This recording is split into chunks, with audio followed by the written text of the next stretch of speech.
त्याच्याही पुढे जाऊन या संबंधित सर्व अधिकारी असतील किंवा हे जे ग्रीन रिव्होल्यूशन आणि युवन फार्मा प्रोड्युसर कंपनी आहे यांच्यावर फौजदारी गुन्हे दाखल करून आपण चौकशी करणार का? बाहेरच्या तालुक्यामधनं जवळजवळ 5 ट्रॅक्टर ट्रॉल्या हा मका आला.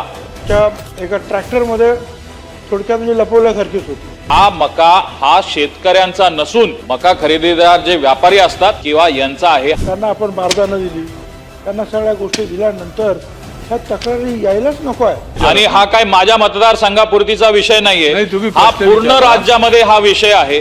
जे जे दोषी आहेत त्यांच्यावर फौजदारी करण्यात येईल. मुळात तर साहेब ही लक्षवेधी मका खरेदीच्या शासकीय हमीभावाने जी मका खरेदी आपण राज्यभर राबवतो आणि त्याच्यामध्ये झालेल्या या कथित पूर्ण गैरव्यवहाराची मुळात ही तर पणन विभागाकडे जायला पाहिजे. पण तरीही मला वाटतं माननीय भुजबळ साहेब ज्येष्ठ मंत्री आहेत, त्यांच्या अन्न नागरी पुरवठा विभाग हा पण त्याच्यातला एक भाग आहे. साहेब या 15 तारखेला माझ्या चांदवड तालुक्यामध्ये हिवरखेडे ह्या मका खरेदी केंद्रावर बाहेरच्या तालुक्यामधनं जवळजवळ 5 ट्रॅक्टर ट्रॉल्या हा मका आला आणि त्या मक्याबरोबर शेतकरी नसून फक्त ते ट्रॅक्टर ट्रॉली घेऊन येणारे जे काही तिथले वाहन चालक होते ते होते. आणि ह्याच ट्रॉलीमध्ये आश्चर्याची बाब म्हणजे